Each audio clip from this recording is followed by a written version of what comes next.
नमस्ते, आदाब, सत श्री अकाल, जय भीम, जोहार। मेरा नाम है Prabhash Kumar. Welcome to academy redefining education. Course चल रहा हमारा कैलकुलस का और चैप्टर है improper integrals.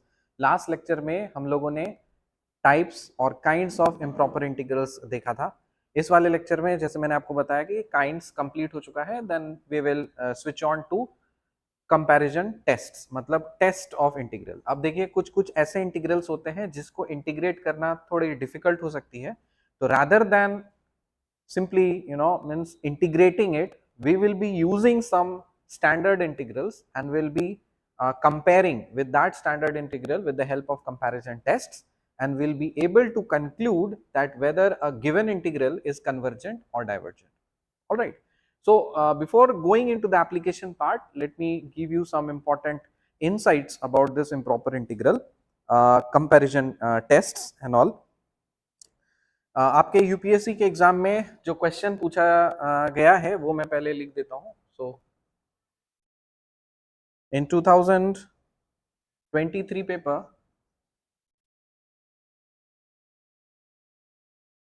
one question came: examine the convergence of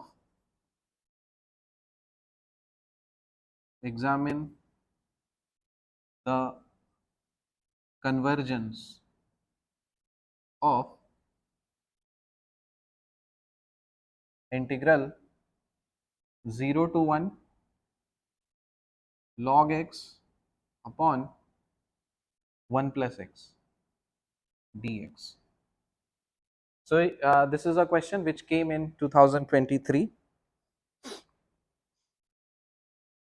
फिर in 2017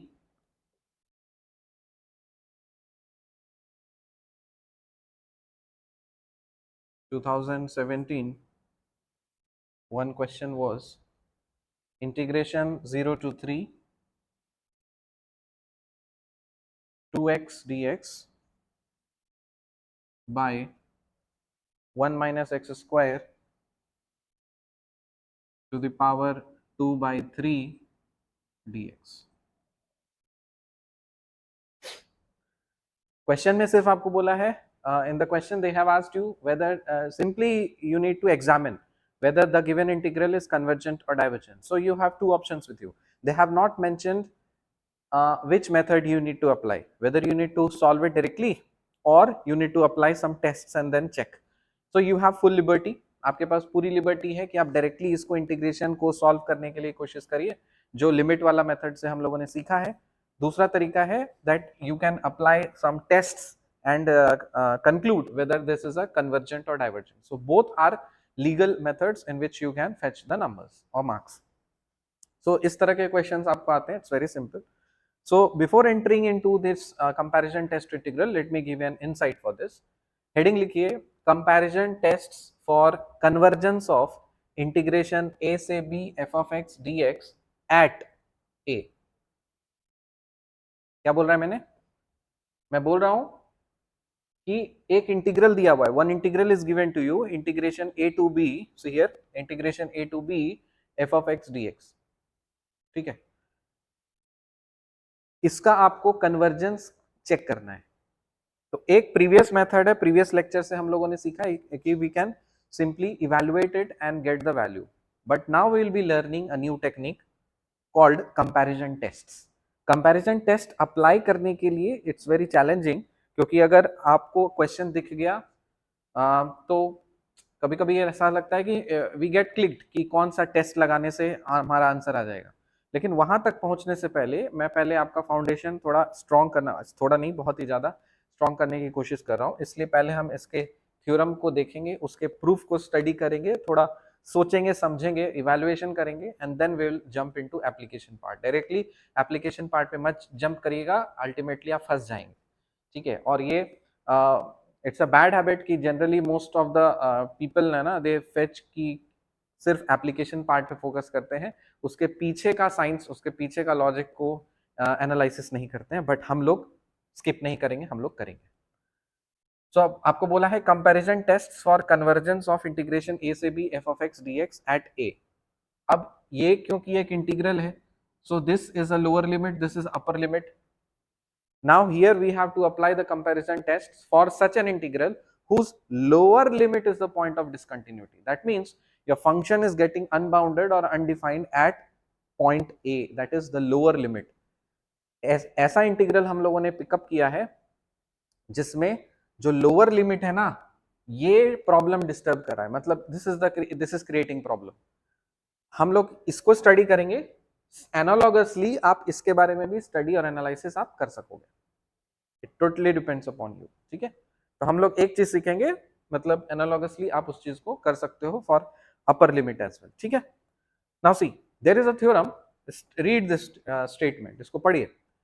a necessary and sufficient condition, क्या बोल रहा है, एक नेसेसरी जरूरी और sufficient condition for the convergence of improper integral integration a से b f of x dx at a where f is positive on this. Now see here we have used this type of interval. क्यों? क्योंकि lower limit पे तो function defined ही नहीं है, या unbounded हो जा रहा है, सेंसलेस बन जा रहा है. ठीक है ना, यूजलेस हो जा रहा है. We are not able to identify. Actually problem discontinuity तो यहाँ पे हो रही है ना, सो फंक्शन तो वहां पे एग्जिस्ट ही नहीं कर रहा ना, मतलब प्रॉब्लम क्रिएट हो रहा है. तो हम ए से थोड़ा सा राइट खिसक सकते हैं क्या? देखो, this is the number line, it is defined from A to B. So आप मेरे को बताओ कि ये जो ए और बी मैंने लिखा है, ए और बी, ये किसकी वैल्यूज है, एक्स की या वाई की? डेफिनेटली एक्स की. एक्स के रेस्पेक्ट में हम इंटीग्रेशन कर रहे हैं ना, तो एक्स की लिमिट लिखते हैं ना यहाँ पे, फिर उसके बाद फिर फीड करते हैं तो हमें वाई की वैल्यूज पता चल जाती है. ठीक है, अपर लिमिट वन. तो ये ए और B, these are the values of X. So that means उसको आप एक्स एक्सिस पे शो करोगे. सपोज देखो यहाँ पे ए और यहाँ पे बी. सो दिस इंटरवल, इसी इंटरवल में आपको इंटीग्रेशन करना है. लेकिन प्रॉब्लम कहाँ क्रिएट हो रहा है?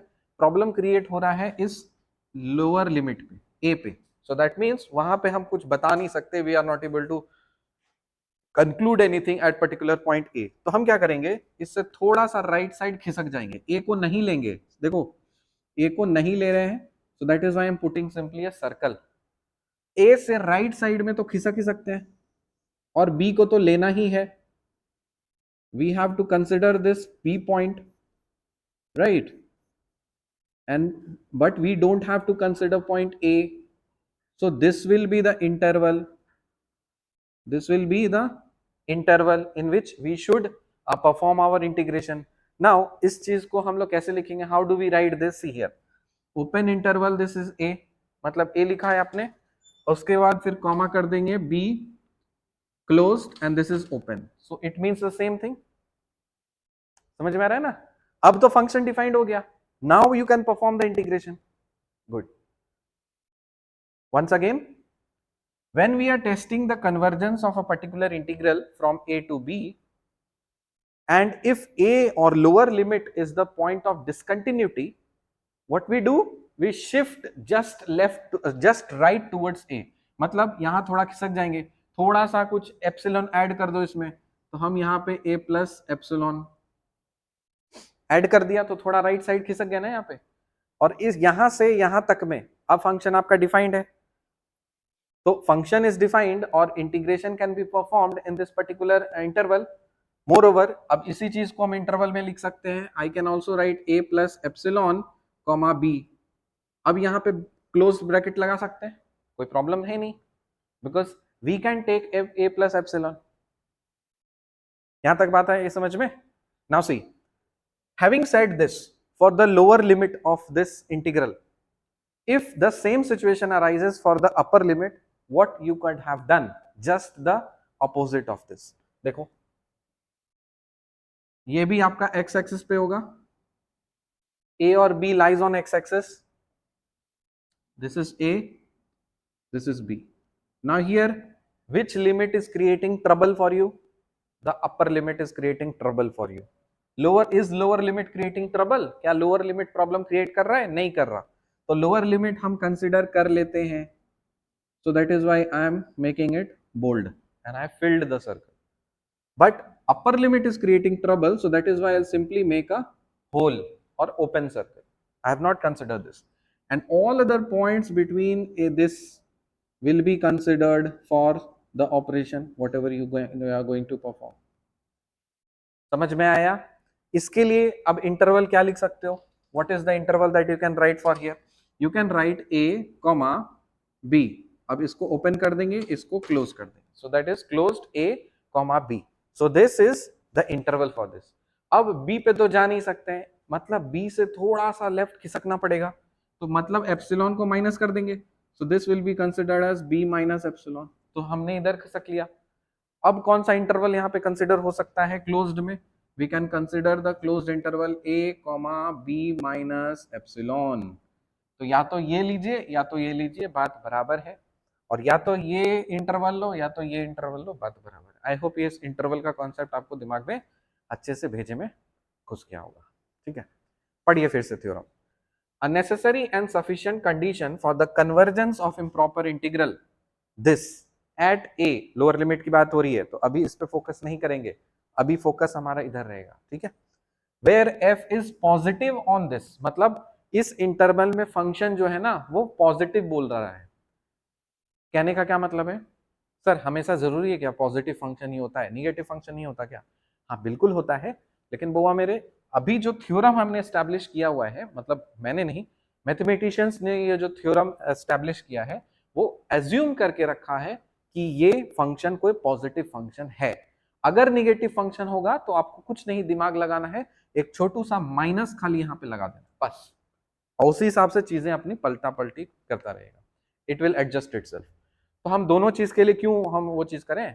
पॉजिटिव के लिए उसी से हम माइनस कर देंगे, रिप्लेसमेंट माइनस एफ, तो नेगेटिव के लिए निकल जाएगा.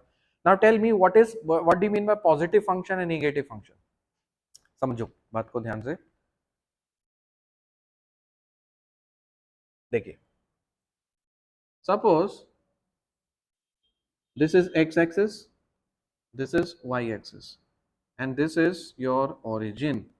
Now here we are considering a two-dimensional function, that is x and y, because in 3D it's not practically possible कि हर बार 3D show कर दो. We have function called y equals to f of x. You know very well that this variable is called your dependent variable. This is called your independent variable. Fine. Independent variable is always taken on x-axis. Dependent variable is always taken on y-axis. So this is your x-axis, this is your y-axis. This will give you the values of x. This axis will give you the values of y, that is the value of the function. Now, suppose if I draw something like this, suppose ये, तो ये positive function है या negative function है? Identify करो. बहुत लोग का कंफ्यूजन होगा, सर ये तो निगेटिव एक्स एक्सिस की तरफ है ना, ये तो सर निगेटिव एक्स एक्सिस की तरफ है ना, तो सर निगेटिव फंक्शन होगा. अरे नहीं, फंक्शन की वैल्यूज हम लोग वाई एक्सिस पे चेक करते हैं, एक्स एक्सिस से हमें कोई मतलब नहीं. X axis simply gives you the input values. Fine. x doesn't give you the function values. X axis gives you only the input values which you feed inside your factory. Function is factory. Now we'll be focusing on y axis. If all the values above the origin are considered your positive y values or positive function values, that means if your graph lies above x-axis, so the value of the function will be positive. दिख रहा है ना, यहाँ पे इसके corresponding में ये value मिलेगी, इसके corresponding you will get this value, ये इसके corresponding में, so that means all the values are coming out to be positive because it is lying above the origin. Got it? Similarly, suppose कोई यूं इस तरह का कोई फंक्शन है, नहीं ये फंक्शन नहीं होगा क्योंकि वर्टिकल लाइन टेस्ट पास नहीं करेगा. सपोज ये कंसिडर मान, ठीक है. Now this is a negative function. Why? Because जैसे ही आप नीचे जाते हो ना, you get the negative function values. Negative function values. Sir ऐसा भी तो हो सकता है, सर ये लो. अब क्या बोलोगे सर? सर ये पॉजिटिव फंक्शन है या नेगेटिव फंक्शन है? I will say that the point where the function is cutting this x-axis at this particular point the function has zero value, ना पॉजिटिव है ना नेगेटिव है। लेकिन जैसे ही आप इधर जाते हो, you are going on the right, your function value is coming out to be positive, but as you are going to the left of this point the function value is coming out to be negative. Concept clear हुआ? Positive value positive function समझ में आया, किसको positive function बोल रहे हैं, किसको negative function बोल रहे हैं, ठीक है।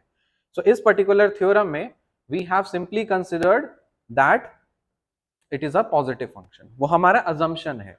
तो हमने क्या बोला कि एक नेसेसरी और सफिशिएंट कंडीशन होता है किसी भी इंटीग्रल का कन्वर्जेंस को टेस्ट करने के लिए। ए से बी में ए पे अगर आपको चेक करना है, ए पे आपको चेक करना है, तो देखो हमें तो पता है कि बाकी सब जगह पे तो आपका फंक्शन आपका कन्वर्जेंट ही होगा, है ना, क्योंकि आपका फंक्शन डिफाइंड है आपको, तो obviously you will get a value, particular definite value मिलेगी। लेकिन ए पे तो कुछ पता नहीं हमें, इसीलिए हम उसको टेस्ट करना पड़ता है। जब जो चीज हमें पता होता है उसको क्यों टेस्ट करेंगे, है कि नहीं? So where F is positive, इस पर्टिकुलर इंटीग्रल में आपका फंक्शन अगर पॉजिटिव है, तब क्या बोल रहा है कि there exist a positive number m, आपको एक ना एक पॉजिटिव नंबर मिलेगा इंडिपेंडेंट ऑफ एप्सिलॉन, एप्सिलॉन से कोई लेना देना नहीं है। मतलब यहां पे आप कितना भी खिसको उससे उसको कोई लेना देना नहीं है, आपको कोई ना कोई एक पॉजिटिव नंबर m मिलेगा। और ऐसा मिलेगा कि अगर आपने इस क्लोज्ड इंटरवल में अगर आपने इंटीग्रेशन परफॉर्म किया है ना, तो उसकी जो वैल्यू आएगी वो इस m से छोटी होगी। अगर कोई एक ऐसा पॉजिटिव नंबर मिल पा रहा है जिससे छोटा इस इंटरवल का इंटीग्रेशन आपको मिल रहा है, उसकी वैल्यू मिल रही है, तब हम क्या बोलेंगे, इस इंटरवल एप्सिलॉन तो ऑब्वियसली ए और बी के बीच में, मतलब 0 से लेकर के b माइनस ए के बीच में, हमें तो पता है कि b माइनस ए, इसमें b माइनस ए किसको बोलते हैं, इसको, इस गैप को बोलते हैं, ठीक है।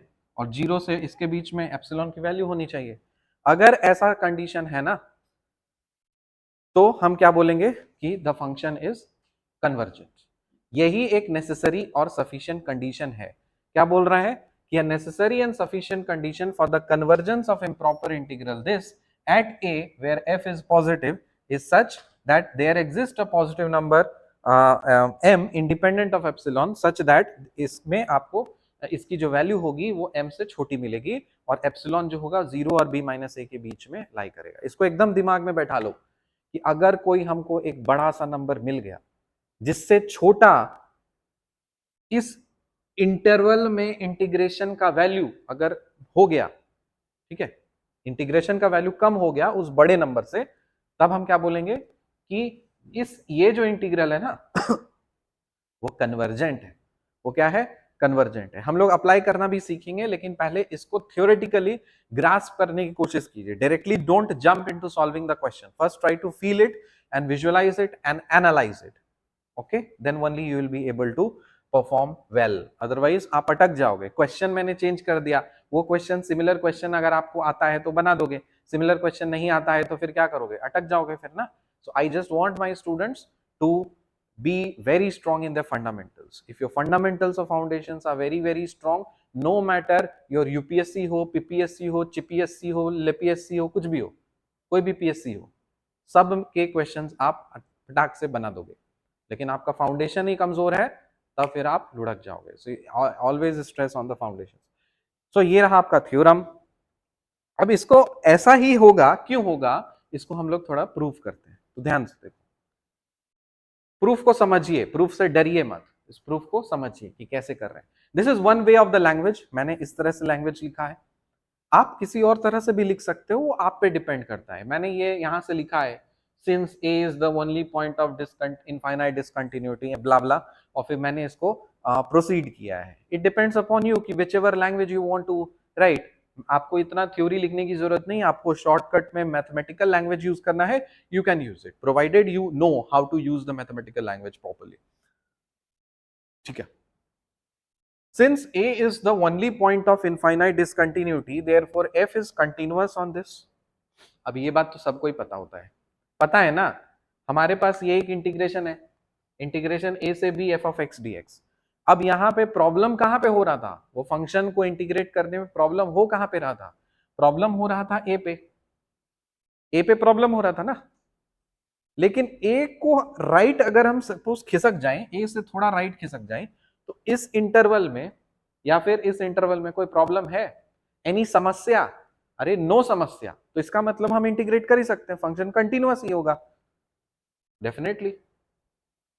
Since A is the only point of infinite discontinuity, therefore f is continuous on the interval a b। आप इसी चीज को closed of a plus epsilon comma b भी लिख सकते हैं, ये स्टेटमेंट में कोई प्रॉब्लम नहीं है। ऑब्वियसली फिर देखो, ऑब्वियसली व्हेन एप्सिलॉन को हम 0 और b माइनस a बीच में सपोज कोई ले लेते हैं, कोई भी एक पॉजिटिव नंबर हम उठा लिया एप्सिलॉन इस केस के बीच में, the function is continuous at all points on this। जाहिर सी बात है, हम अगर बोल रहे हैं कि इस इंटरवल में फंक्शन मेरा कंटिन्यूअस है, तो बाय डिफॉल्ट एप्सिलॉन की कोई भी वैल्यू आप ले लो 0 और b माइनस ए के बीच में, हर उस चीज के लिए आपका फंक्शन क्या होगा, कंटिन्यूअस होगा, है कि नहीं, हर पॉइंट पे उसी चीज को। ये जो है अब यहाँ पे हमने एप्सिलॉन को इंट्रोड्यूस करना था, तो इसीलिए हमने लिखा। देखो ये जो चीज हमने लिखा है ना, ये एक जनरल स्टेटमेंट है, ये हमें फायदा नहीं दे रहा है, but mathematically we need epsilon, epsilon एक मैथमेटिकल ये एंटिटी चाहिए हमें। सो इसी चीज को हम थोड़ा और अच्छा सा फिनिशिंग लुक दे करके हमने एक एप्सिलॉन को इंट्रोड्यूस कर दिया कि ठीक है कि अगर हम, तो पता ही कि अगर ए पे आपका इनफाइनाइट डिसकंटिन्यूटी है, तो इसका मतलब उसको छोड़ करके बाकी सब पे फंक्शन तो आपका कंटिन्यूअस है। अगर सब पे फंक्शन कंटिन्यूअस है, तो इसका मतलब एप्सिलॉन का जो भी मर्जी वैल्यू लो, इसके बीच में कोई भी वैल्यू ले लो, सब पे फंक्शन कंटिन्यूअस होगा, कहीं पे कोई प्रॉब्लम समस्या नहीं है। प्रॉब्लम समस्या सिर्फ और सिर्फ लोअर लिमिट पे हो रही थी, जो हमने उस चीज को रिमूव कर दिया। समझ में आया यहां तक? ऐसा क्यों बोल रहे हैं, क्योंकि 0 less then a plus epsilon less than b, जाहिर सी बात है। अब a प्लस एप्सिलॉन की जो वैल्यू है वो किसके बीच में लाई करेगी, 0 से तो बड़ा होगा ना, लेकिन b से तो छोटा होगा। अब ये जो a प्लस एप्सिलॉन है, ये तो इसके बीच में कहीं ना कहीं लाई कर सकता है कि नहीं। एप्सिलॉन बढ़ा दो तो हम थोड़ा सा इधर खिसक जाएंगे, और एप्सिलॉन बढ़ा दो इधर खिसक जाएंगे, लेकिन कहां तक जाना है आपको, जाना कहां तक है, बी मैक्सिमम तक जाना है आपको, यहीं पे जाके अटक जाना है, इधर से तो जा नहीं सकते, you can not move towards right. Clear? So 0 less then a plus epsilon less than b। इसी से इनइक्वालिटी से हम क्या कर सकते हैं कि ये क्या बोल सकते हैं, a प्लस एप्सिलॉन की जो वैल्यू है वो कौन से इंटरवल में लाई करेगी, a comma b, where we won't consider this a। ये तो लेना नहीं है ना, एक से जस्ट बाद थोड़ा सा कुछ भी ले लो, तो एप्सिलॉन हमने इस इंटरवल से उठाया और इसको हम लिख सकते हैं कि a प्लस एप्सिलॉन की वैल्यू 0 और से b के बीच में लाई करेगी, तो इसका मतलब है कि a प्लस एप्सिलॉन जो है उस इंटरवल में लाई करेगा। तो इतना बात हमें समझ में आ गया कि जो एप्सिलॉन की जो वैल्यू लेनी है ना, वो इसी इंटरवल से लेनी है। यहां तक क्लियर हुआ? तो हमने क्या सीखा कि कंपैरिजन कन्वर्जेंस टेस्ट अभी फिलहाल हमें लगाना है, उसके लिए एक कंपैरिजन टेस्ट इंट्रोड्यूस हुआ है मार्केट में, जिसको बोल देते हैं comparison test for the convergence of integration A से B F of x D X. कहां पे चेक करना है बुआ, ए पॉइंट पे आपको चेक करना है। तो ये आपको ये दो स्टेटमेंट आपको अच्छे से आई होप समझ में आ गया होगा। आगे बढ़ते हैं। अब हम फाई ऑफ एप्सिलॉन, अब देखो एप्सिलॉन हम इनपुट की तरफ फीड कर रहे हैं ना, इनपुट की तरफ फीड कर रहे हैं। हम अगर उस चीज को फंक्शन में डालेंगे तो हमें एफ ऑफ एप्सिलॉन मिलेगा ना। एफ ऑफ एक्स सपोज कोई फंक्शन है, हम x की वैल्यू को एप्सिलॉन पुट कर रहे हैं, if you are putting x equals to epsilon, what do we get f of epsilon, fine, so that is the proper function. But here we need to consider a variable function such that कि उसी चीज को modify करें ना, तो f of x के different values हमको मिले। so, उसके लिए हमने एक नया फंक्शन इंट्रोड्यूस किया है, that is called phi of epsilon. Phi of epsilon, तो हमने एक फंक्शन इंट्रोड्यूस किया फाई ऑफ एप्सिलॉन। इंटीग्रेशन, अब हमें इंटीग्रेशन कहां से कहां करना है, a प्लस एप्सिलॉन से लेकर के b f dx, मतलब हमने एक इस इंटीग्रल फंक्शन को एज्यूम कर लिया कि ठीक है, हम तो पता है कि a प्लस एप्सिलॉन से लेकर के b हम इंटीग्रेट कर सकते हैं, ये यहाँ पे भी पॉइंट ऑफ डिसकंटिन्यूटी अब नहीं है, यहाँ पे भी पॉइंट ऑफ डिसकंटिन्यूटी अब नहीं है। एफ मतलब एफ ऑफ एक्स, शॉर्ट में ऐसे भी लिख सकते हैं, कोई प्रॉब्लम नहीं। You can write F of X also, you can write F also, fine. So अगर हम इस इंटीग्रेशन को जो कुछ भी आपका आएगा उसी चीज को हम फाई ऑफ एप्सिलॉन बोल रहे हैं। I am assuming it, I am just simply assuming it. Mathematics की तो वही ब्यूटी है ना, सब चीज मान लेते हैं। लेट अस एज्यूम फलाना इक्वल्स टू एक्स, ठीक है। As F of X is greater than 0, अब हमें यह भी पता है कि दिस वाज आवर अजम्पशन क्योंकि वो पॉजिटिव फंक्शन है। तो as F of X is greater than 0 for all X belongs to this closed interval. अरे ये जानते हो कि नहीं, कोई भी इनपुट वैल्यूज ले लीजिए एक्स की, सारे इनपुट वैल्यूज के लिए फंक्शन आपका पॉजिटिव है। अब क्यों है? अरे भाई दिस इज आवर अजम्पशन, क्योंकि हमने एज्यूम मान के रखा है, एज्यूम करके रखा है कि फंक्शन पॉजिटिव है, ठीक है। अगर नेगेटिव फंक्शन लेकर के चलना है तो simply you can replace it with minus F of x, that's it. So simply it will be F of X less then 0। उसके लिए चीजें सिमेट्रिकली चेंज हो जाएंगी, अपोजिट हो जाएंगे, बट उतना कंफ्यूजन में नहीं करना है। Consider this as a positive function, उसको लेकर के हमको प्रोसीड करना है। So as f of x is greater than 0 for all x belongs to closed interval a plus epsilon comma b, therefore phi of e is a positive function of epsilon and is monotonically increasing as epsilon tends to 0 plus। यहां तक समझिए, हमें इतना तो पता हो गया है कि f of x जो है वो एक पॉजिटिव फंक्शन है।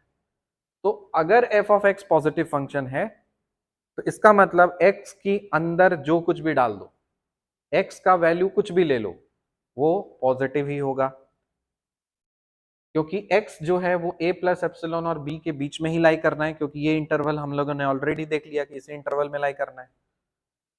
तब अगर हम पुट करेंगे एप्सिलॉन को, तो फाई ऑफ e जो है, फाई ऑफ एप्सिलॉन जो है, वो भी एक पॉजिटिव फंक्शन होगा। किसका? एप्सिलॉन को। और क्योंकि वो मोनोटोनिकली इंक्रीजिंग होगा। What do you mean bye monotonically increasing? Increasing decreasing function में हम लोगों ने सीखा था, अगर कोई फंक्शन इनपुट वैल्यू बढ़ाने से, अगर फंक्शन की वैल्यू कंटिन्यूअसली बढ़ रही है, ये अगर बढ़ रहा है, इनपुट वैल्यूज अगर बढ़ रहा है, तो फंक्शन का वैल्यू भी अगर सपोज बढ़ रहा है, तब हम उसको क्या बोलते हैं? Monotonically increasing function. क्लियर हुआ? स्ट्रिक्टली कब बोलेंगे? जब इक्वल टू वाला आ जाएगा, सॉरी इक्वल टू वाला नहीं आएगा, ठीक है ना, वो सब हम लोगों ने सीखा है। तो देखो जैसे हम एप्सिलॉन को बढ़ा देते हैं, जी एप्सिलॉन बढ़ाओ फंक्शन की वैल्यू बढ़ेगी, सो मोनोटोनिकली इंक्रीजिंग फंक्शन है। तब क्या होगा? therefore phi of epsilon is equal to integration a plus epsilon b f of x dx will tend to a finite limit as epsilon tends to 0 plus if and only if it is bounded above, if and only if it is bounded above। अब देखो हमने ये consider किया है कि function मेरा bounded above है। अगर फंक्शन बाउंडेड अबव है, बाउंडेड अबव कहने का मतलब है, देखो देखो देखो ध्यान से, सपोज बाउंडेड अबव कहने का मतलब है कि इससे ऊपर फंक्शन नहीं जा सकता है, इसी को बोलते हैं ना बाउंडेड अबव। तो हमें पता है कि फंक्शन बाउंडेड अबव है, ऊपर जा नहीं सकता है, लेकिन जैसे ही हम एप्सिलॉन की वैल्यू को हम बढ़ा रहे हैं, if we are increasing the value of epsilon, the integral value is also tending out to be finite limit, क्योंकि फंक्शन जो है अल्टीमेटली यहीं पे जाकर के आपको मिलेगा ना, कहीं पे भी चल जाओ, ये पूरा एकदम पीर घाट उधर चल जाओ, एकदम इनफाइनाइट की तरफ, एक्स टेंड्स टू इंफिनिटी चल जाओ, कोई फर्क नहीं पड़ता, लेकिन अल्टीमेटली फंक्शन की जो वैल्यू है वो यहाँ पे तो एंड कर जा रही है ना, फंक्शन की वैल्यू इससे ऊपर तो नहीं जा रही। कन्वर्जेंस डाइवर्जेंस हम लोग कहां से देख के चेक करते हैं? हमें फंक्शन की वैल्यू से मतलब होता है, हमें इधर इनफाइनाइट और इधर इनफाइनाइट से कोई मतलब नहीं होता है। हमें ये देखना होता है कि फंक्शन की वैल्यू किसी लिमिट से ऊपर इनफाइनाइटली कहीं तो नहीं उड़ रही है, या नीचे कहीं इनफाइनाइटली तो नहीं उड़ रही है। तो हमारा क्या अजम्पशन है कि अगर कोई फंक्शन ऊपर से बाउंडेड है ऊपर से, तो यदि अगर हम एप्सिलॉन की वैल्यू हम बढ़ा रहे हैं, तो फंक्शन का जो ये इंटीग्रल है ना, वो एक लिमिट पे जाकर के वहां पे रुक जाएगा, वहां पे जाकर के अटक जाएगा। इसका मतलब क्या हुआ? आपको एक फाइनाइट लिमिट मिलेगा, करेक्ट? तो आपको अगर फाइनाइट लिमिट मिलेगा तो definitely you can say that the integral is convergent. समझ में आई बात? कन्वर्जेंट का मतलब होता है you are able to get a particular point, किसी एक पर्टिकुलर पॉइंट पे जाकर के वैल्यूज जाकर के स्टिक हो जा रही है।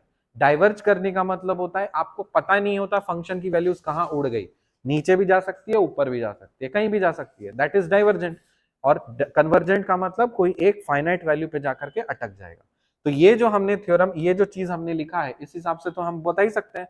तब हम क्या बोलेंगे, दस इंटीग्रेशन ए से B F of x D X will converge. ये कन्वर्ज कब होगा, if and only if there exist a positive number m greater than 0 independent of epsilon such that phi of epsilon is less than m। अब ये जो m आया ना, वो क्या है, वो और कुछ नहीं, ये है, ये m की वैल्यू है। समझ में आया? वर्ड से हम क्या बोल रहे हैं कि अगर फंक्शन आपका बाउंडेड है तो डेफिनेटली आपको कोई ना कोई एक वैल्यू मिलेगा, एक पॉजिटिव नंबर आपको मिलेगा जिससे फंक्शन का वैल्यू कम ही होगा। समझ में आया? अरे आया समझ में? तो वही चीज है।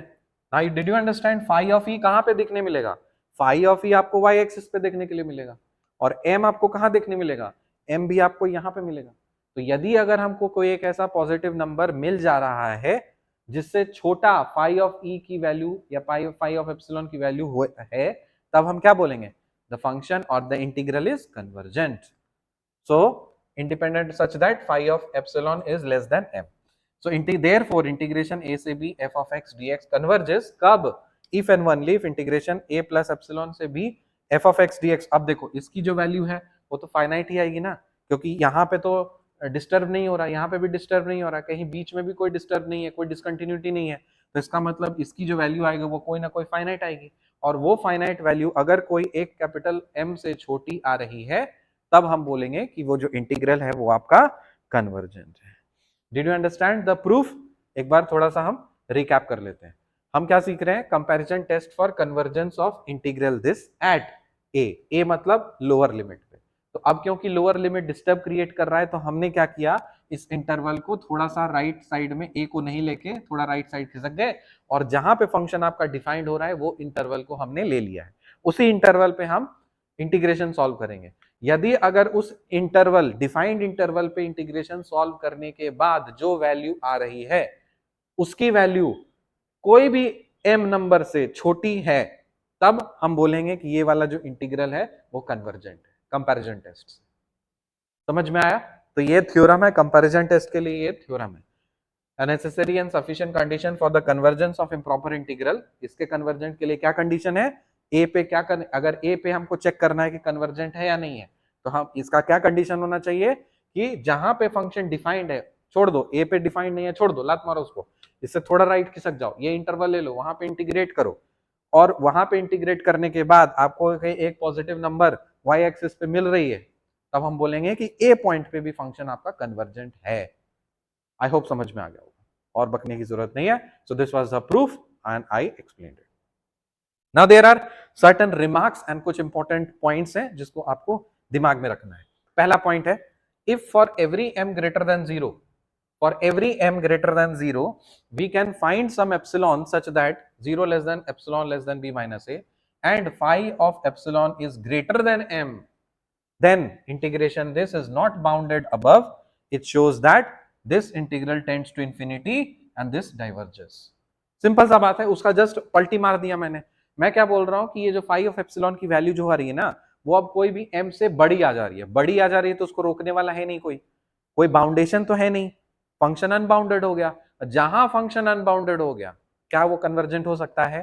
जीवन में कभी भी कन्वर्जेंट नहीं हो सकता। फंक्शन अगर अनबाउंडेड है तो लाइफ में कभी भी वो कन्वर्जेंट नहीं हो सकता है। क्यों? अरे कन्वर्जेंस के लिए हमें एक फाइनाइट वैल्यू चाहिए ना, कि एक पर्टिकुलर पॉइंट पे जाकर के फंक्शन की वैल्यू जाकर के स्टिक कर जाए, बट मिल ही नहीं रहा है, फंक्शन को रोकने वाला ही कोई नहीं है।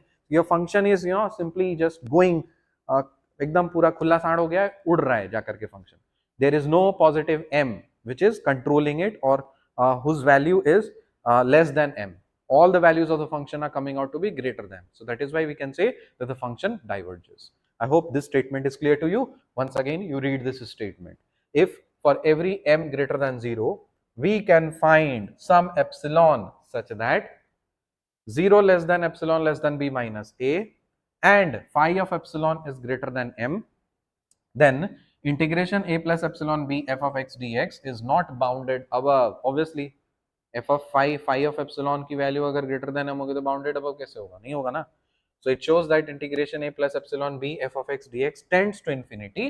जाहिर सी बात है infinity पे टेंड करेगा as epsilon tends to 0 plus. epsilon को अगर हम 0 plus टेंड करा देंगे फंक्शन अपना टेंड कर जाएगा इन्फिनिटी पे. तो ऐसा अगर होता है तो क्या बोलेंगे, so integration a से b f of x dx diverges to infinity. Clear? Second point देखिए, in the above theorem we have assumed that f is positive or non-negative on closed interval ab. अभी जो हमने theorem देखा है उसमें हमारा assumption क्या है, our assumption was that the function is positive. लेकिन हमेशा जरूरी है क्या, ऐसा नहीं जरूरी है, उसके लिए है in fact integrand f should keep the same sign.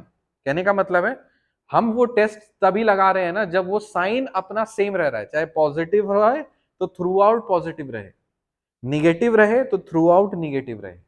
ठीक है, ऐसा ना हो कि पॉजिटिव और निगेटिव दोनों को एक साथ लेके करेंगे, नहीं. वैसे अगर सिचुएशन होगा तो हम उसको बाइफर्केट कर देंगे, एक फंक्शन मान लेंगे positive function plus negative function, तो सेपरेट सेपरेट कर लेंगे. दोनों में से कोई भी डाइवर्जेंट हो गया तो पूरा डाइवर्जेंट हो जाएगा, दोनों में से दोनों ही अगर कन्वर्जेंट हो गए तो पूरा ही कन्वर्जेंट होगा. ये सब तो हमने सीखा है. In fact, the integrand f should keep the same sign in the neighborhood of a. However, if f is negative, देखो जो मैंने बोला, अगर फंक्शन निगेटिव है, it can be replaced by minus F. अगर निगेटिव है ना तो बस माइनस एफ से रिप्लेस कर दीजिए, वो अपना टेक केयर खुद कर लेगा. For testing the convergence of this, तो यदि अगर आपको कन्वर्जेंस टेस्ट करना है इसके लिए और फंक्शन आपका निगेटिव है तो सिंपल हटा दो ना, माइनस कर दो, सिंपल सा बात है, आपका काम हो जाएगा. नेक्स्ट पॉइंट देखो, the case when b is a point of infinite discontinuity can be discussed in the same way. It means अभी तक हम लोगों ने लोअर लिमिट ऑफ इंटीग्रेशन पे चेक किया, a प्लस एप्सिलॉन करके उस इंटरवल में. जरूरी है क्या हमेशा लोअर लिमिट पे ही आपका इंटीग्रल फेल करे, नहीं ना, अपर लिमिट में भी कर सकता है. अपर लिमिट में अगर करेगा तो क्या करेंगे, b माइनस एप्सिलॉन, उसके थोड़ा सा लेफ्ट खिसक जाएंगे, उसी तरह से सेम प्रोसीड करेंगे. अब हमारे पास है कंपैरिजन टेस्ट 1. कंपैरिजन टेस्ट वो जो था वो एक ओवरऑल व्यू था कन्वर्जेंस चेक करने का कि इंटीग्रेशन ए से बी लोअर लिमिट पे और अपर लिमिट पे किस तरह से हमें पता करना होता है कि वो कन्वर्जेंट है डाइवर्जेंट है. फाइन, वो एक थ्योरम था जो आपको ध्यान रखना है. नाउ अब कुछ कंक्लूजन्स हैं जो कि हम लोग कंपेयर करेंगे किसी एक पर्टिकुलर फंक्शन से. सो वो कंपैरिजन टेस्ट हम लोग जो कंपेयर कर रहे थे वो एक नंबर से कंपेयर कर रहे थे कि इंटीग्रल की जो वैल्यू है ना वो अगर कोई एक नंबर है उसके कंपैरिजन में कम है या ज्यादा है. अगर कोई कैपिटल m है, ठीक है, कोई एक नंबर है, उसके कंपैरिजन में इंटीग्रल की वैल्यू उस डिफाइंड इंटरवल में अगर कम आ रही है तो कन्वर्जेंट. यदि अगर उस इंटीग्रल की वैल्यू उस डिफाइंड इंटरवल में उस कैपिटल M से बड़ी आ रही है तो डाइवर्जेंट. यही था कंपैरिजन. समझ में आया किसमें कंपैरिजन था. अब जो कंपैरिजन टेस्ट 1 लिखा है मैंने, ये दो फंक्शंस के बीच का कंपैरिजन है, दो इंटीग्रल फंक्शंस के बीच का कंपैरिजन है. कभी कभी ऐसा होता है कि हमें इंटीग्रेशन को सॉल्व करने में कठिनाई आती है, तो हम क्या करेंगे, उस डिफिकल्ट इंटीग्रल को rather than solving we will be picking up any simple standard integral जिसका रिजल्ट हमें पता होना होगा कि अच्छा ठीक है f ऑफ x f और g कंपेयर करना है, f दिया हुआ है आपको चेक करने के लिए कि पता करो, आप g कुछ मानोगे, उससे मिलता जुलता कुछ मानोगे, वो हम लोग देखेंगे क्या मानना है, वो कंडीशन सेटिस्फाई होने चाहिए. हम दिखा देंगे कि यदि f और g में कंपेयर करना है, ठीक है, यदि अगर g इंटीग्रल है उसके अकॉर्डिंग f कन्वर्जेंट डाइवर्जेंट होगा, g अगर कन्वर्जेंट डाइवर्जेंट है उसके रिलेशन के बेसिस पे f कन्वर्जेंट डाइवर्जेंट होगा. तो उसके लिए कुछ कंडीशंस हैं जो आपको याद रखनी है, ध्यान रखनी है, उसका प्रूफ भी देखेंगे. So put the heading comparison test 1.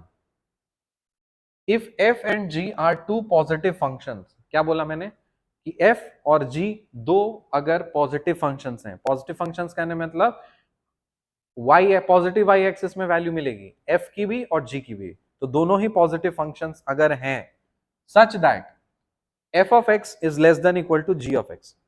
बस ये ध्यान रखना है कि दो फंक्शंस तो हमने पॉजिटिव ही लिया है, लेकिन उसमें से एक एफ ऑफ एक्स जो है ना वो जी ऑफ एक्स के या तो बराबर हो सकता है या तो छोटा हो सकता है। ठीक है, तो हमने दो फंक्शंस कंसिडर किया। पहला कंडीशन ये था कि दोनों ही फंक्शंस पॉजिटिव होने चाहिए। दूसरा कंडीशन ये है कि एफ ऑफ एक्स की जो वैल्यू है that should be always less than equal to G of X.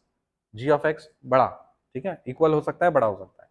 For all X belongs to this A comma B. अब देखो, अगर इस इंटरवल में x belongs to a comma B, तो ये वाला जो है ये इंटरवल क्यों लिया हमने?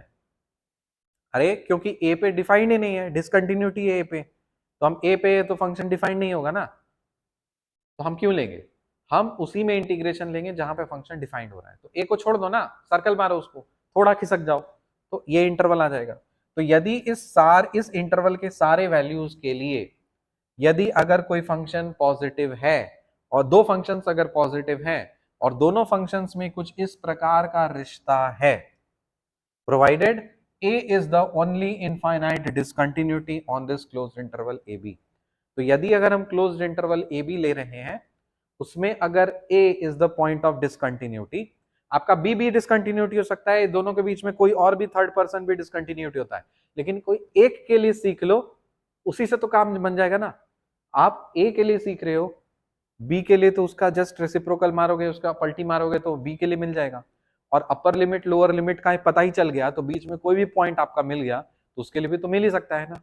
तो हाँ, इसीलिए हम लोग एक के लिए सीख रहे हैं। ठीक है, तो अगर इस क्लोज इंटरवल में a अगर पॉइंट ऑफ डिसकंटिन्यूटी है तो a को गोली मार दो, फेंक दो उसको छोड़ करके बाकी सब ले लो उस इंटरवल में, और वहां पे आपका इंटीग्रेशन को आपको सॉल्व करना है। ठीक है, फिलहाल के लिए हम इंटीग्रेशन अभी सॉल्व नहीं करेंगे, इसमें हमें इंटीग्रेशन सॉल्व नहीं करना होता है, बस कंपेयर करना होता है। यही अंतर है प्रीवियस वाले में। प्रीवियस वाला कंपैरिजन टेस्ट क्या था, उसमें आपको इंटीग्रेशन सॉल्व करना था और उसकी वैल्यू को एक पॉजिटिव नंबर m से छोटी अगर आ रही है तब कन्वर्जेंट, अगर उस इंटीग्रल की वैल्यू अगर पॉजिटिव m से बड़ी आ रही है तो डाइवर्जेंट। वो था यहाँ पे कंपैरिजन टेस्ट 1 में we are not going to solve the integration of the main integration which is given to you.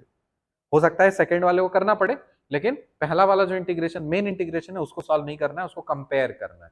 तो उसके लिए एक फ्रेमवर्क रेडी हुआ है। क्या बोल रहा है कि अगर f और g दो पॉजिटिव फंक्शंस हैं और ऐसा पॉजिटिव फंक्शंस है कि f ऑफ x और g ऑफ x के बीच में कुछ इस प्रकार का रिश्ता है, that is f of x is less then g of x for all x belongs to this and a is the only infinite discontinuity on this closed interval ab, तब अगर ऐसी बात है तब क्या होगा? दो कंक्लूजन्स हैं, रट लो इसको।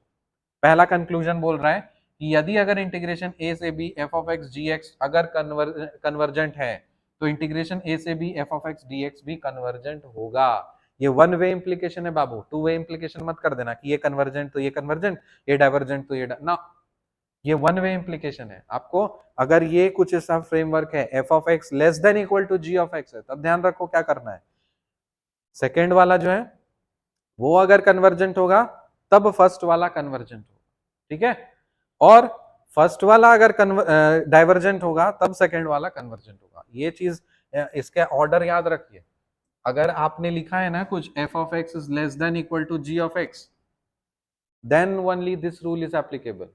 अगर यहाँ पे g of x is less than equal to f of x कर देते तब यहाँ पे f ऑफ x आ जाता, यहाँ पे g ऑफ x आ जाता, और यहाँ पे g ऑफ x आ जाता, यहाँ पे f ऑफ x आ जाता। People make mistakes in doing this, they don't focus here.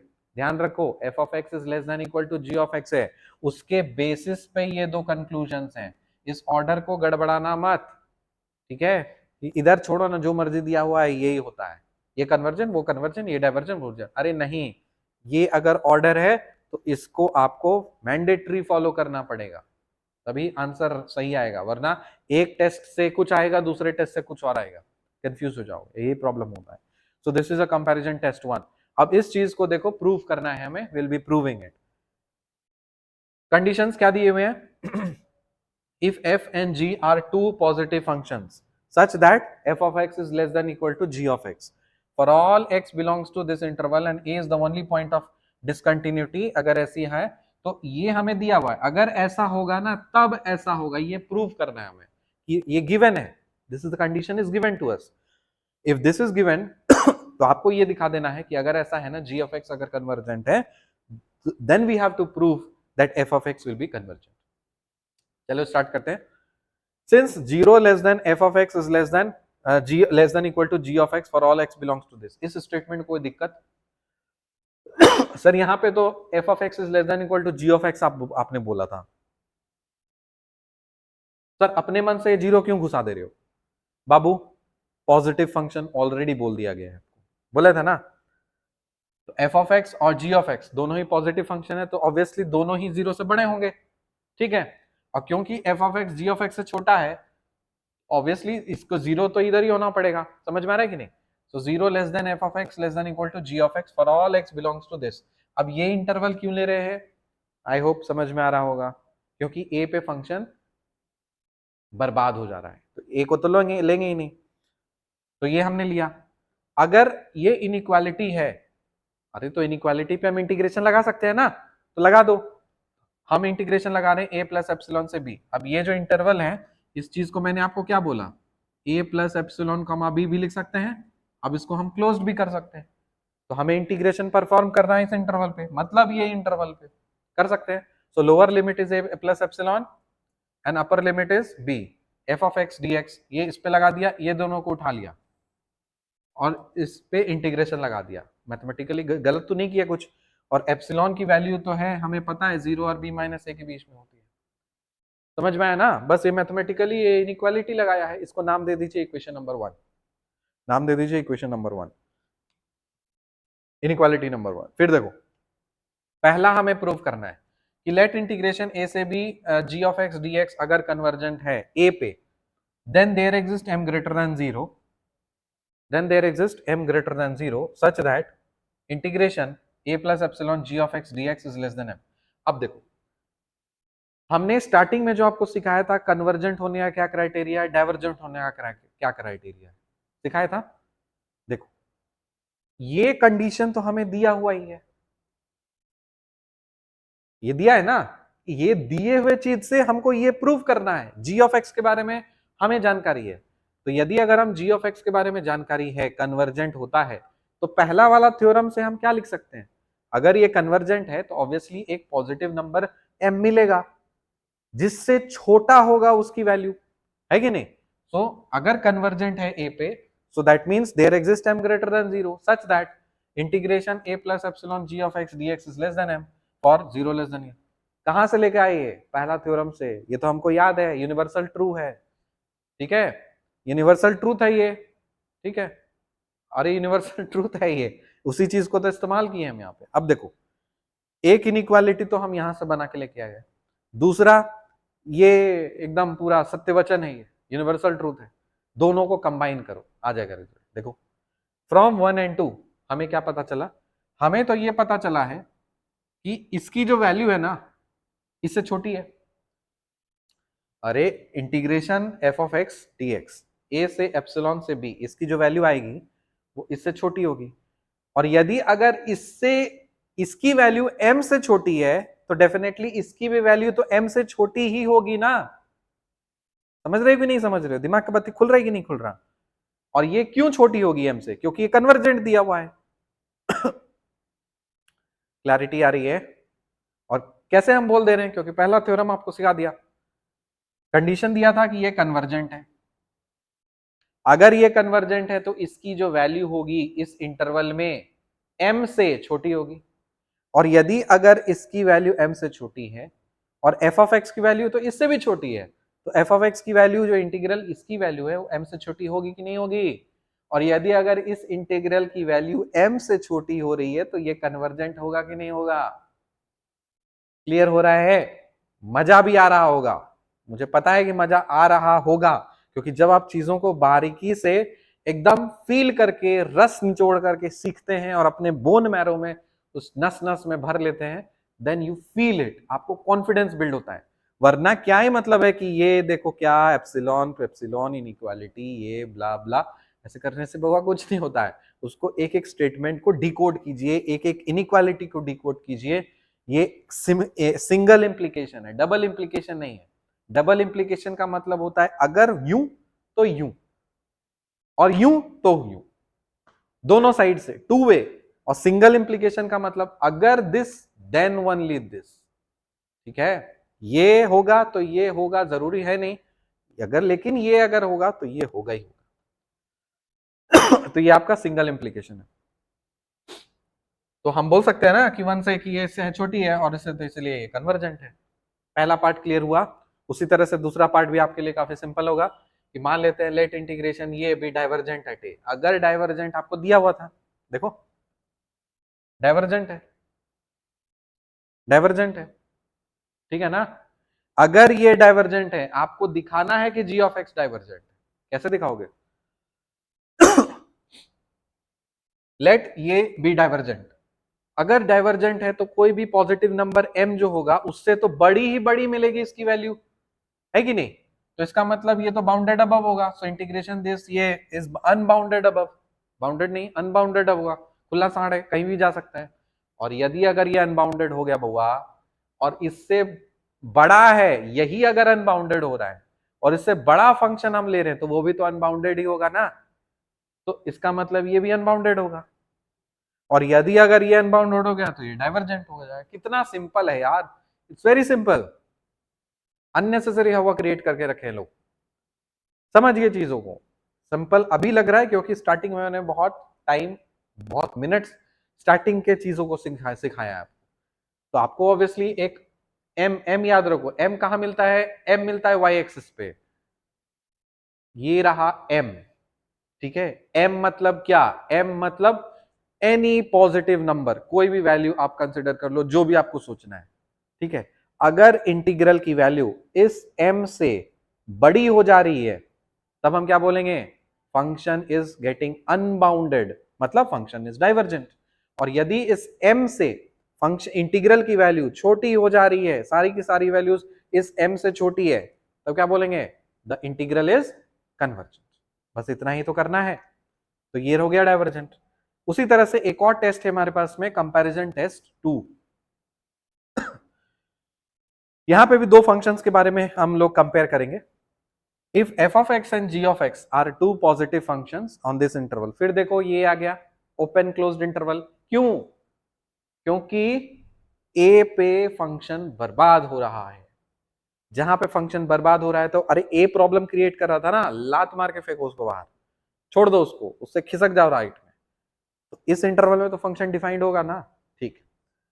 f of x और g of x अगर दो पॉजिटिव फंक्शंस हैं इस इंटरवल में, a being the only point of infinite discontinuity such that limit f of x by g of x when x tends to a plus मतलब a से right खिसक रहे हैं, और इस रेशियो का लिमिट जो है वो अगर l आ रहा है और l की वैल्यू 0 और इंफिनिटी नहीं होनी चाहिए, समझे?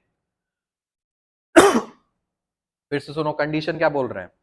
दो फंक्शंस हमने लिया, if f of x and g of x are two positive functions, दो पॉजिटिव फंक्शंस कंसीडर किया है इस इंटरवल में, a being the only point of infinite discontinuity such that limit, अब f of x और g of x को हम ratio ले रहे हैं और उसका लिमिट टेंड करा दे रहे हैं a प्लस, मतलब a से थोड़ा राइट साइड में खिसका दे रहे हैं।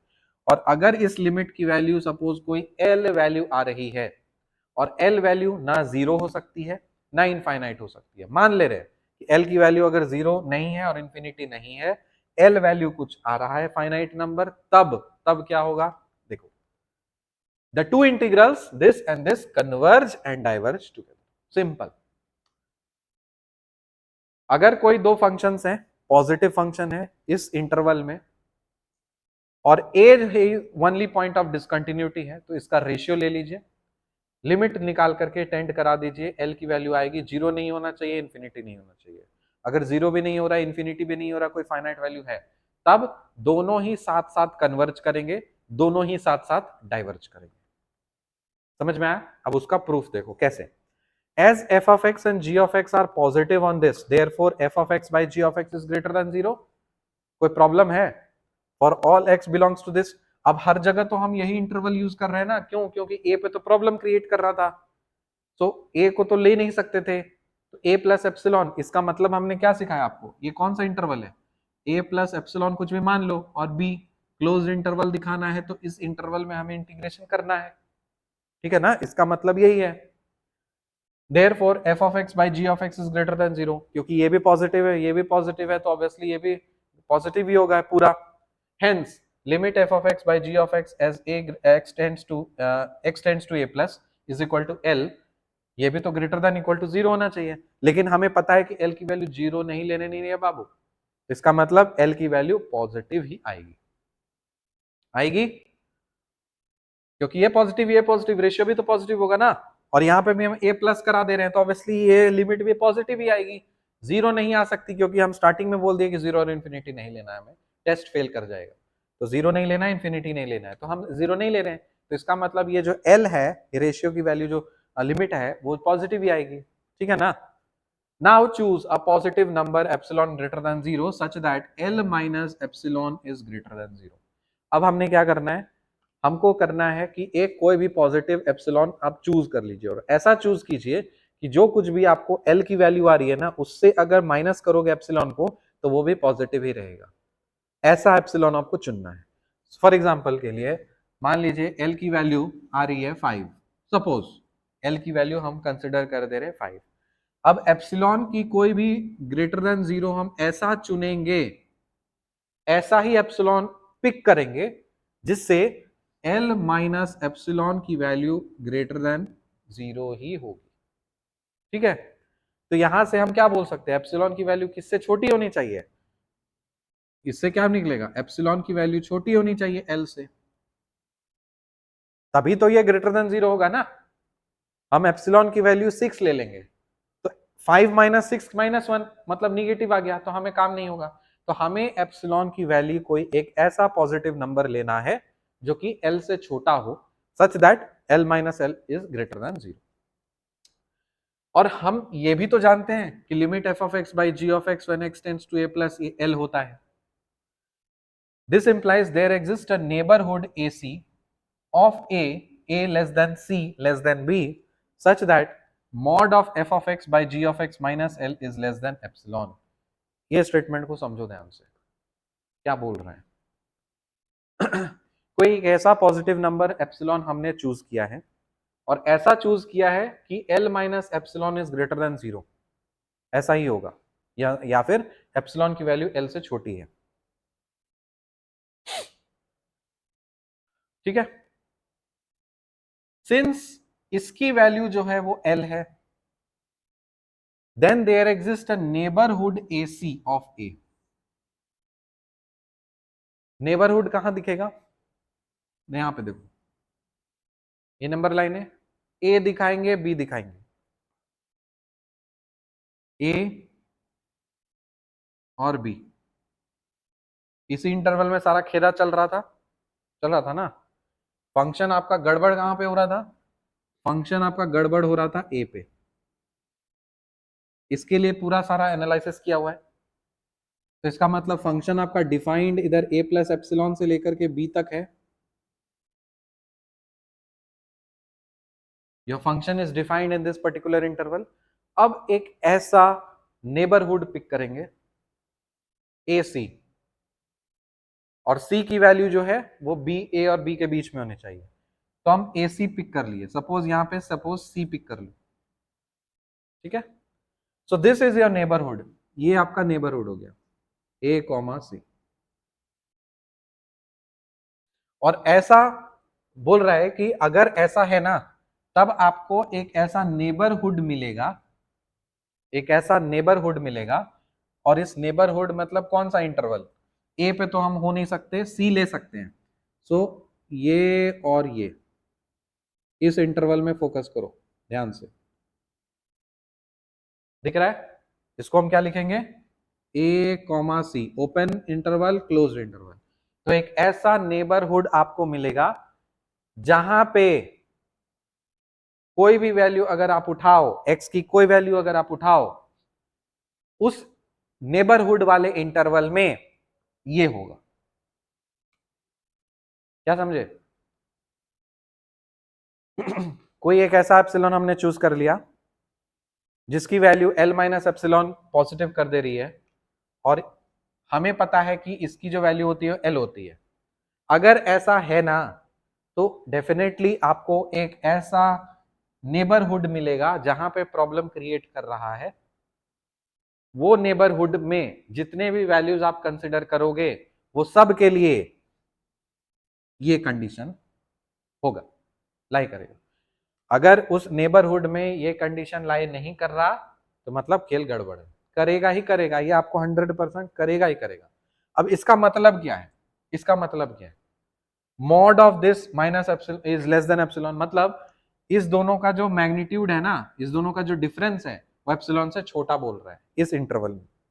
इस नेबरहुड वाले इंटरवल में F of X by G of X की वैल्यू और एल की वैल्यू, दोनों का जो डिफरेंस है वो एप्सिलॉन से छोटा है। डोंट गेट कंफ्यूज्ड कि सर इसकी वैल्यू तो एल है, अरे नहीं, इसकी वैल्यू एल नहीं है, ये सिर्फ और सिर्फ रेशियो है। एल किसको है, रेशियो का लिमिट निकाल रहे हैं ना, वो एल है, दोनों अलग अलग चीजें हैं, ध्यान रहे। एल की वैल्यू का मतलब है ये लिमिटिंग वैल्यू, और ये वाला जो है ये रेशियो मतलब एग्जैक्ट वैल्यू, ठीक है। तो दोनों का जो गैप है, दोनों का जो डिफरेंस है वो एप्सिलॉन से छोटा होगा इस नेबरहुड में, जहां पे डिस्टर्बिंग एलिमेंट है उसके पड़ोसी में, उसके नेबरहुड में ये एग्जिस्ट कर रहा होगा, ये चीज है।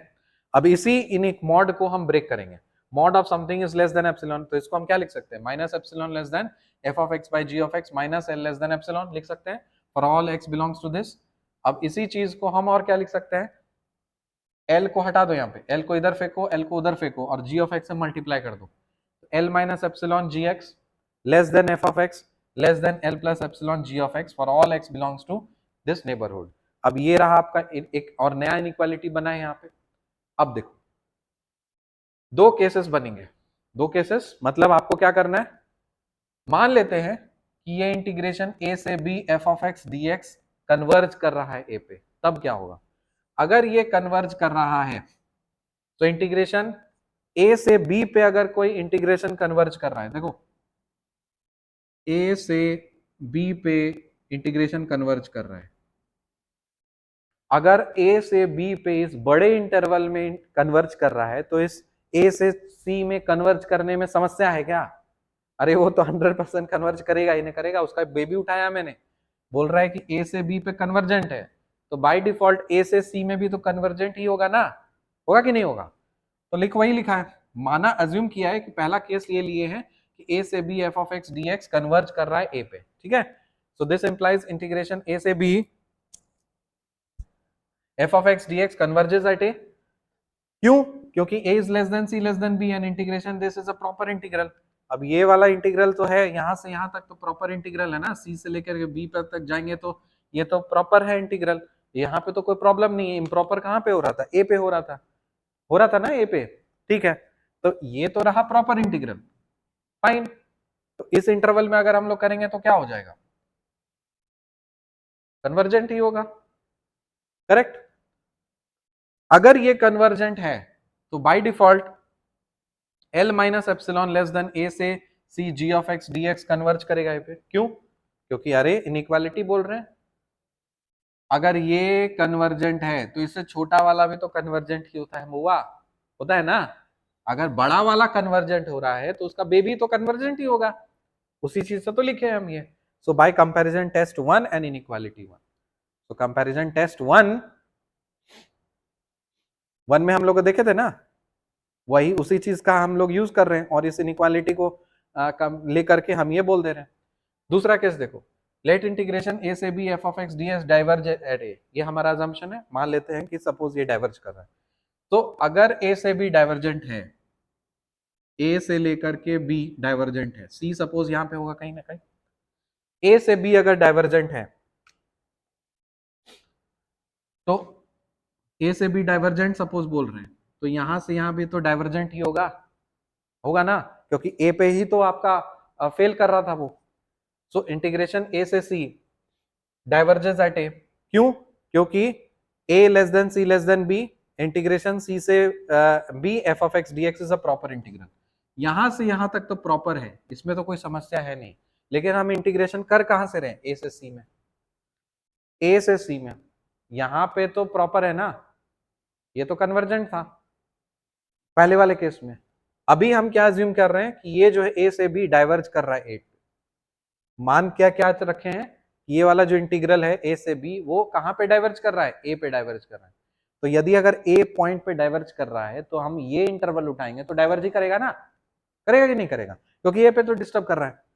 तो इंटीग्रेशन ए से C F of x D X diverges at A, क्योंकि ये अगर ऐसी बात है तो फिर से उठाओ, ये भी तो डाइवर्ज करेगा। क्यों? क्योंकि ये एफ ऑफ एक्स बड़ा है, बड़ा है ना। तो अगर ये डाइवर्ज कर रहा है तो बाय डिफॉल्ट इसको भी तो डाइवर्ज करना ही पड़ेगा, क्योंकि अगर बड़ा वाला ही डाइवर्ज कर दे रहा है तो उसका तो छोटा वाला भी तो डाइवर्ज करेगा ना। तो हम लिख सकते हैं L minus epsilon G of X integration A से C G of x D X converges, sorry आ गया, हाँ एल प्लस एप्सिल, ये वाला सॉरी सेकेंड सेकेंड केस, हाँ। अब देखो इसको इसको उठाओ, छोटा वाला अगर डाइवर्ज कर रहा है, बच्चा ही डाइवर्ज कर रहा है तो उसका बाप भी तो डाइवर्ज कर जाएगा। तो इसका मतलब ये बड़ा है, छोटू डाइवर्ज कर जा रहा है, तो ये तो और इससे बड़ा है, तो ये भी तो 100% इसको डाइवर्ज करना पड़ेगा। So L plus epsilon integration A से C G of x D X diverges at A. So by second part of the inequality 1 we can say, अगर ये डाइवर्ज कर रहा है तो इसको भगाओ ना, ये क्या फैक्टर है, इसको उड़ा दो, ए से B G of x D X diverges at A. तो क्या हमने सीखा? Similarly it can be shown that if a से b g of x dx converges at a, then integration a से b f of x converges at a. If integration a से b dx diverges at a, then integration a से b f of x dx diverges at a. Hence the theorem. तो second theorem में हमने दो function का ratio देख लिया था और l की वैल्यू निकाली थी। अगर कोई एक लिमिट फाइनाइट लिमिट वैल्यू आ जाती है, एक्सेप्ट लिमिट आ जाती है एक्सेप्ट जीरो और इन्फिनिटी नहीं होना चाहिए, तो दोनों के दोनों साथ साथ कन्वर्ज करेंगे, साथ साथ डाइवर्ज करेंगे। उसी चीज का थ्योरम था। पहला केस था, हमने कंसीडर किया इंटीग्रेशन ए से B F of x D X converge कर रहा है, तो जाहिर सी बात है अगर ये कन्वर्ज कर रहा है तो एफ ऑफ एक्स भी कन्वर्ज करेगा। सो हमने क्या दिखाया यहाँ पे, जी ऑफ एक्स कन्वर्ज करेगा, और यहाँ पे अगर हम एफ ऑफ एक्स डाइवर्ज दिखा रहे हैं तो जी ऑफ एक्स जो है वो डाइवर्ज करेगा। आई होप ये पूरा अच्छी तरह से आपको समझ में आ गया होगा। एक बार मैं क्विक रिकैप आपको क्विकली कर दे रहा हूँ कि आज के लेक्चर में हम लोगों ने बहुत इंपॉर्टेंट चीज को कवर किया है। एक तो मैंने आपको दिखा दिया क्वेश्चंस आते किस तरह से, फिर will come to this some time later कि कैसे क्वेश्चन को सॉल्व करते हैं, बट ये लेक्चर आपको इम्पोर्टेंट था क्योंकि इसमें अंडरस्टैंडिंग और वो चीज डेवलप करना बहुत ज्यादा जरूरी है। हमने पहले सीखा comparison test for convergence of this, कोई भी एक इंटीग्रेशन ले लो ए से B F of x D X, सबके लिए लोअर लिमिट पे कन्वर्ज टेस्टिंग कर रहे हैं। आप अपर के लिए भी कर सकते हो, कोई बात नहीं, एक के लिए सीख लिए हो बाकी सब कर लोगे। तो हमने क्या ओवरऑल समरी क्या है, यदि अगर हमको इंटीग्रेशन का कन्वर्जेंस चेक करना है ए से B F of x D x, problem create कर रहा है लोअर इंटरवल लिमिट में, तो काम करो उस लोअर लिमिट को इग्नोर मार दो, ए को छोड़ दो, थोड़ा राइट खिसक जाओ, तो ए प्लस एप्सिलॉन हो जाएगा, और ए प्लस एप्सिलॉन से लेकर के बी तक चले जाइए, उसमें तो हम इंटीग्रेशन सॉल्व कर सकते हैं, है कि नहीं। तो उस वाले इंटरवल में अगर उसकी वैल्यू कोई एक m नंबर से छोटी आ रही है तो हम बोलेंगे कि वो इंटीग्रल आपका कन्वर्जेंट है, और यदि अगर आपका वो इंटीग्रल की वैल्यू कोई m नंबर से बड़ी आ जा रही है, फंक्शन अनबाउंड हो जा रहा है, तो वो डाइवर्जेंट हो जाएगा। तो दो तरह का कंपैरिजन टेस्ट हम लोगों ने देखा, कंपैरिजन टेस्ट 1 और कंपैरिजन टेस्ट 2। तो कंपैरिजन टेस्ट 1 में दो फंक्शंस को हम लोग कंपेयर करते हैं, और यदि अगर f of x is less than equal to g of x अगर है, तब ये दो कंडीशंस फॉलो होंगे कि integration g of x dx convergent है तो f of x dx convergent होगा, और यदि अगर f of x dx divergent है तो g of x dx divergent होगा। इसके ऑर्डर को शफल मत कर देना क्योंकि ये इनइक्वालिटी है, गड़बड़ा जाएगा, ठीक है। दूसरा कंपैरिजन टेस्ट हम लोगों ने देखा कि जहां पे हम लोग दो फंक्शंस लेते हैं, पॉजिटिव फंक्शंस, और दोनों का रेशियो बनाते हैं, और उस रेशियो बना के उसकी लिमिट निकालते हैं वे x tending to a plus, और उसका वैल्यू सपोज कुछ l आ जाता है, l जीरो और इन्फिनिटी नहीं होनी चाहिए। यदि अगर जीरो और इन्फिनिटी अगर हो जा रही है तो टेस्ट फेल हो जाएगा, टेस्ट काम नहीं लगेगा, तब कुछ और करेंगे कुछ और करेंगे, लेकिन जीरो और इन्फिनिटी नहीं होनी चाहिए। जीरो और इन्फिनिटी को छोड़ करके कोई भी अगर कुछ भी अगर पॉजिटिव वैल्यू अगर आपकी आ जा रही है, तब हम क्या बोलेंगे कि अगर दोनों ही साथ साथ कन्वर्ज करेंगे, दोनों ही साथ साथ आपको डाइवर्ट करेंगे। ये पूरा पिक्चर था इस पर्टिकुलर लेक्चर का। आई होप ये काफी अच्छी तरह से आपको समझ में आया होगा। अगले लेक्चर में हम लोग एक और थ्योरम देखेंगे, उसके भी प्रूफ को देखेंगे, काफी डीपली एनालिसिस करेंगे। उसके बाद वाले लेक्चर में हम लोग फिर इंटीग्रल के कंपैरिजन करके क्वेश्चन को सॉल्विंग में आएंगे और हमारा इम्प्रॉपर इंटीग्रल हो जाएगा समाप्त। मिलते हैं आपसे अगले लेक्चर में। अपना खुश रहिए, बिंदास रहिए, खिलते रहिए, खिलखिलाते रहिए। See you in the next lecture. Till then bye, जय भीम एंड टेक केयर।